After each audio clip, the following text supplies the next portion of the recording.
जनतेला रामराज्य हवं आहे, पण श्रीरामाप्रमाणे चारित्र्यवान, गुणवान, पुण्यवान, स्वाभिमानी उमेदवार निवडायला हवा।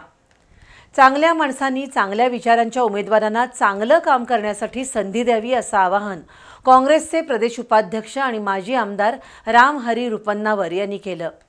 इचलकरंजीत शिवशाहू विकास आघाडीच्या वतीने झालेल्या सभेत ते बोलत होते।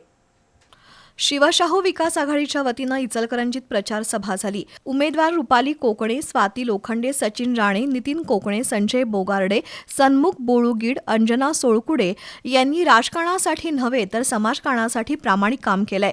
त्यामुळे शिवशाहू आघाडीच्या उमेदवारांना निवडून द्या असं आवाहन या सभेत करण्यात आलं।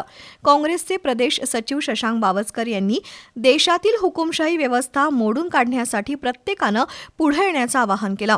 विचारपूर्वक मतदान करून चांगल्या विचारांच्या उमेदवारांना निवडून द्या असं ते म्हणाले। सत्ताधारी मंडळी खोटी आश्वासनं देऊन जनतेला मूर्खात काढत आहेत। सत्तेचा वापर करून देशातील प्रमुख कंपन्या भांडवलदारांच्या घशात घातल्या जात आहेत। निवडणुकीत मतदान करण्याचा निर्णय चुकला तर 5 वर्ष पश्चाताप करण्याची वेळ येते। त्यामुळे परिवर्तनाच्या लढ्यात इचलकरंजीतील शिवशाहू आघाडीच्या उमेदवारांना मतदान करण्याचं आवाहन रामहरी रुपन्नावर यांनी केलं।